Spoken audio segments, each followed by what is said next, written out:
As the war rages on, the sisters continue to face dangerous choices of survival and sacrifice, decisions that will define who they become.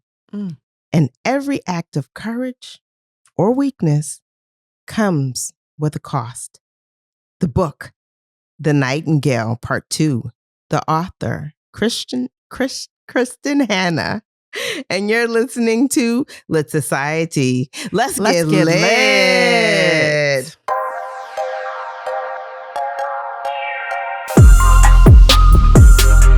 Hi, readers. This is Alexis. And this is Kari. And you're listening to Lit Society, a podcast about books and drama. Y'all, it is late.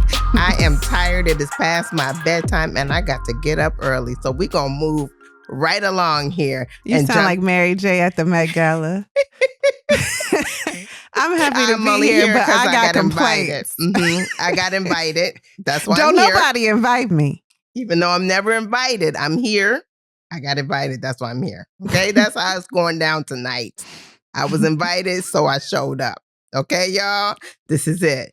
Let's jump into the theme of the week. Remember, y'all, last week I talked about women in war. Yes. Spies, in fact. And I said I was going to dig a little deeper and share some details, a little bit more details about the women that we talked about last week. Yeah, spies and helped assist allies during the war. Yeah. So I'm going to get into that. And it's not going to be long, y'all. You know why? Because I'm tired. Okay? Because I'm tired. Anyway, let's talk about Josephine Baker. If you remember, she is like a fabulous icon, and she's got celebrity status. She is a big deal. Well, in 1940, when the Nazis advanced on Paris, Josephine, like millions of others, fled the city and moved to a rented chateau in the south of France. Her chateau became a refuge to people fleeing Nazi persecution. Josephine, though, was approached by the head of French counter-military intelligence. And he was, guess what, recruiting for the resistance. Josephine provided the ideal front. She was high society, and her fame gave her mobility. And so no one would suspect her. She could pass around secrets and on her tour. Yeah. And not only did she hide those who were escaping persecution, she hid resistance fighters. She arranged visas for them, all the while maintaining her public persona. She used her celebrity to attend diplomatic parties and spy on bureaucrats.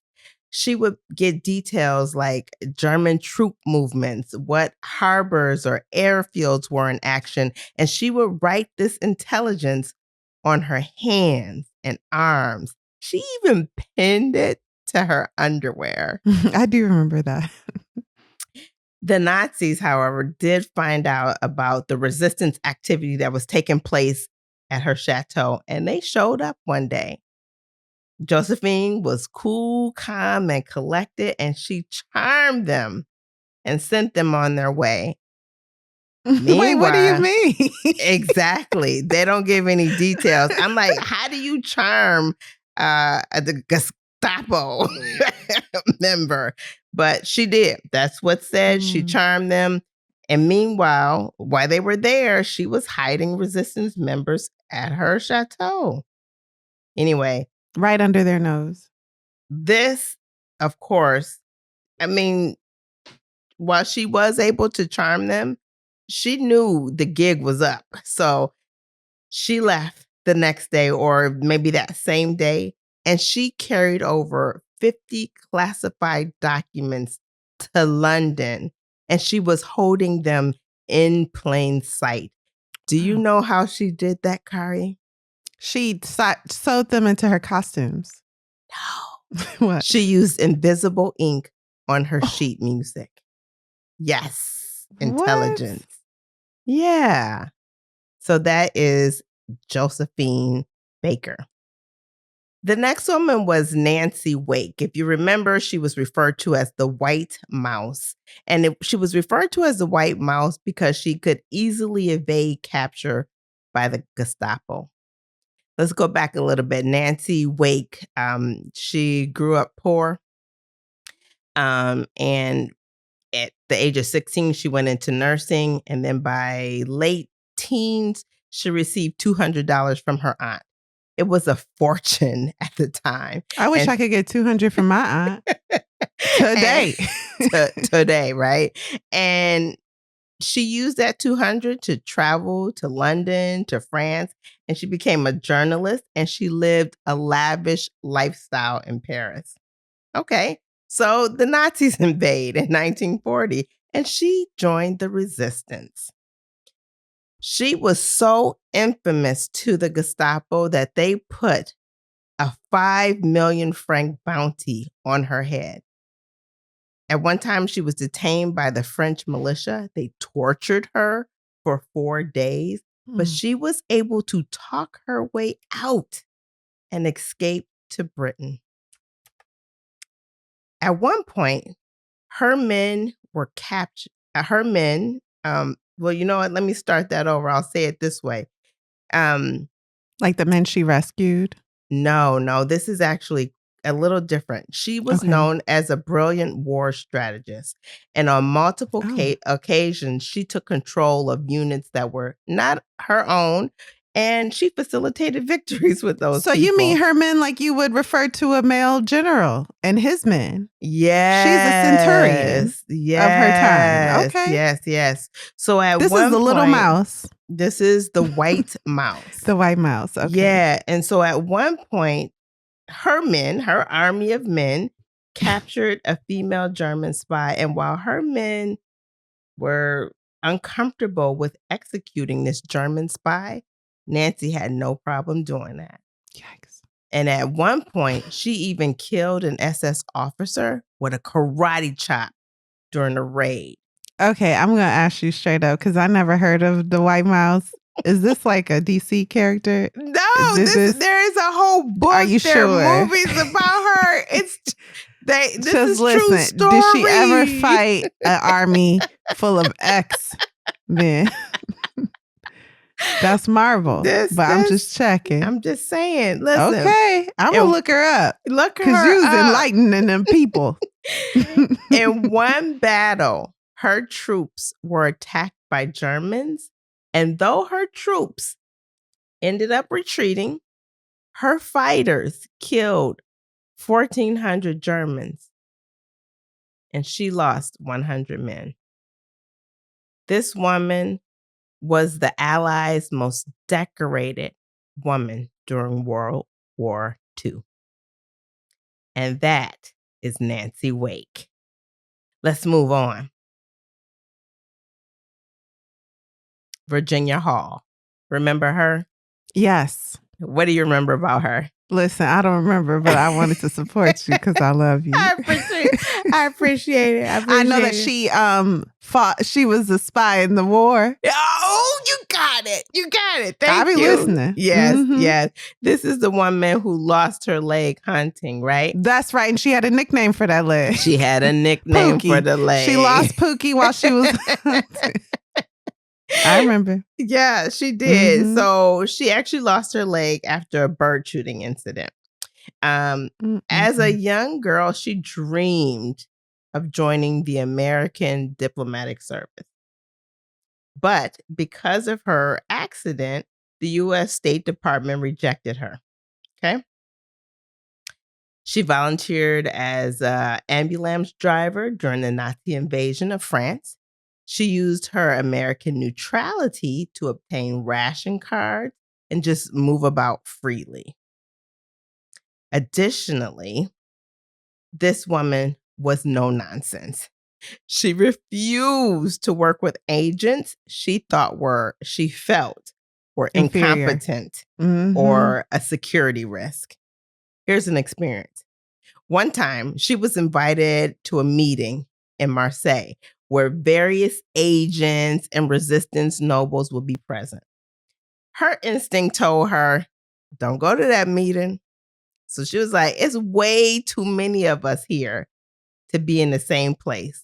So she felt like people weren't, everyone wasn't as security conscious as she was. They weren't taking it serious. And sure enough, the night of the meeting, who shows up? The Kari, Gestapo. Of course. They raided the goodness. meeting and captured all of them. She was the only one in the resistance free. So if I'm in the resistance, I think she has something to do with it. Well, you locked up. Yeah, but you're not the only people in the resistance. They caught these people. You know what I mean? She's the only one left. Everybody is gone. They're locked up. Not everybody. What she did? Everybody at that meeting. She is the contact for this area. And they're all locked up. She's the remaining person. She would later go on to free them, help them escape. Goodness. Oh my goodness. Help them escape. It's like 15 people. Wow. Yeah, that happened. And that is Virginia Hall. I have a question. Virginia Hall, obviously, with a wooden leg. Listen, she obviously had circumstances stacked against her. The cards were not in her favor, sort of speech. She lost Pookie, so now she really got one leg. How did she become so competent when the chips were down? Listen, she just was a strong, willed woman. She was determined, and she just has strategy. I love how you chose not just women who were assets during these conflicts during war, but these are women who resided in and worked in occupied France, which is so on topic for our book, The Nightingale. Yeah. Thank you, Alexis. I got one more for you. What? One more. This is a bonus one, and I tell you why. Because you only mentioned 3 last week. That's right. I only mentioned 3 last week. I'm on the edge of my seat, please. Let me introduce you to Andre DeYoung. Leon Talley. Girl, didn't we miss him? Now, if you on our Patreon, which you have to be if you listening to this episode in full, then you know we got together to watch the Met Gala, and was we hurting for some Andre Leon. We wanted to hear him say, I am starved for fabulosity. Or what was it he said that one time? Beauty. My eyes are starved for beauty. That's right. Why was y'all dressed like the waiters? Okay. That's okay. And we're back. Okay. So what Andre do? Let me introduce you to Andre DeYoung. Guess who she is? Who? She is the woman this book is based on. Excuse me? This book is based on... How did you find this out? And please tell us more. I just kind of searched who was it based on. Because it's not like a note inside my copy. Wow. She was called the postwoman of the Comet Line. The Comet Line was a route they created that helped stranded Allied soldiers to escape, right? Over the Spanish mountains? Yeah, absolutely. Wow. DeYoung was inspired by a British nurse who helped in World War I. Her story is very familiar to this, very similar to this book that we're reading. So I can't even go into it. I mean, there are slight differences, of course, but it's very similar. I'll tell you one experience. Her first attempt at crossing the Spanish border was assisting 10 Belgians and an English woman. And when they arrived at the Spanish-Franco border, they left their charges to fend for themselves. So they get to the border and they're like, okay, go on and do what you got to do. Okay, we got you here. You're on your own. Well, guess what happened? They were all arrested. And actually, 3 of them were turned over to the Germans. So after that happened, they decided, okay, that doesn't make sense. Here we are trying to save them, and they're just going right back into German hands. So they decided they needed to establish a relationship with the British consulate in Bilbao to ensure that the people they were trying to help were in safe hands. And ultimately, her work contributed to the rescue of over 700 Allied soldiers. And that is our theme of the week. But let me just share this. Most of these women, except Andre de Young, had access to wealth. And having that wealth allowed them to travel with ease and kind of move about the way they wanted to. And that contributed largely to how they were successful within the resistance, I would say. It could have easily been that because of their access, they chose not to help anyone. Yeah, absolutely. Absolutely. But these women sacrificed their lives to fight for what they believed in and to save the lives of others, strangers. Yeah.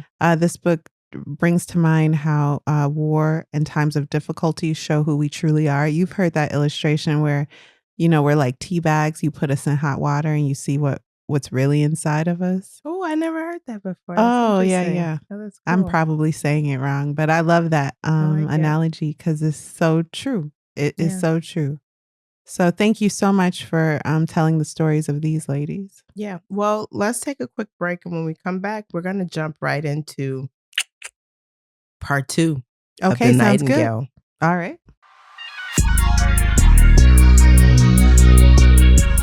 And we're back. Kari? Yes. You ready to take the lead? I am. Let's do it.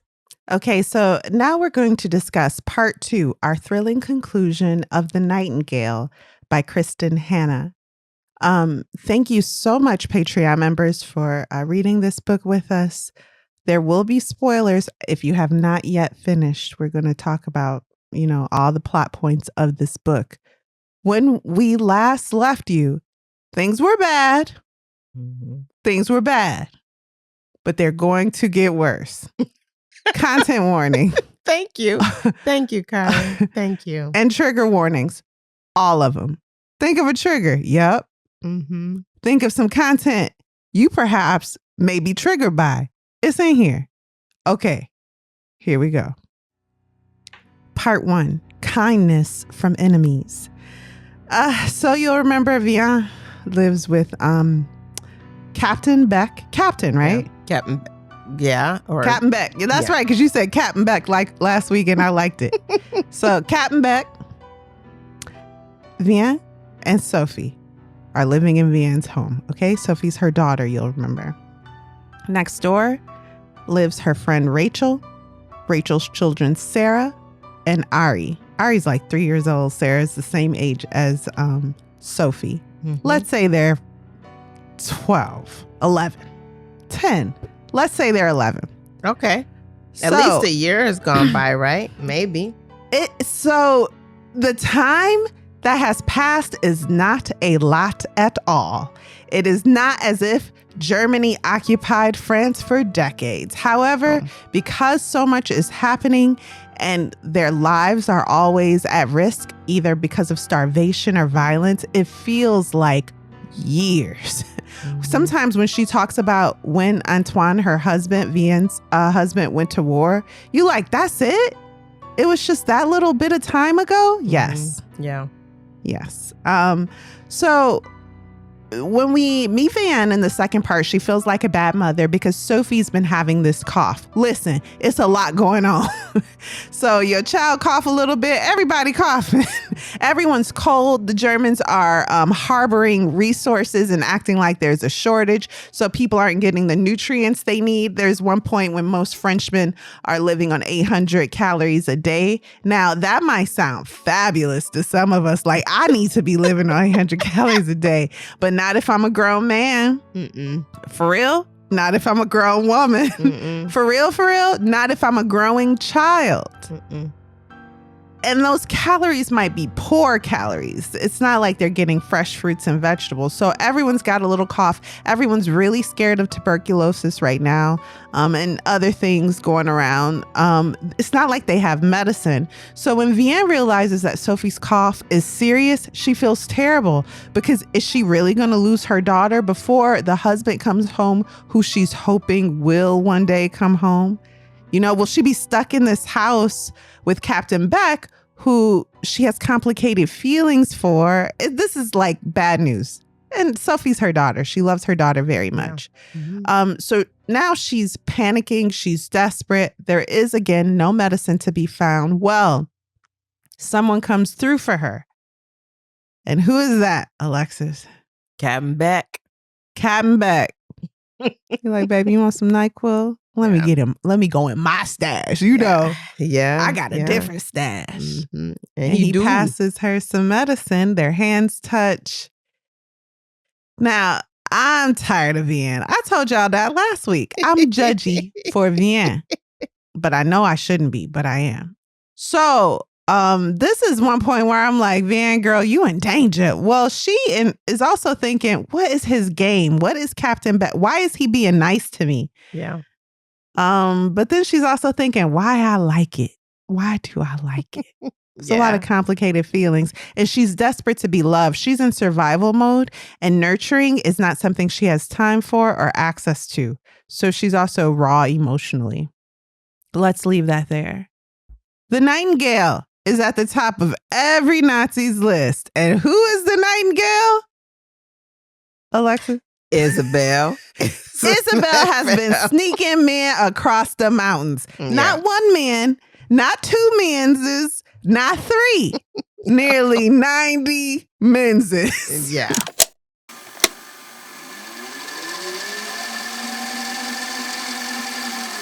Thank you, Kari. What are we reading next week?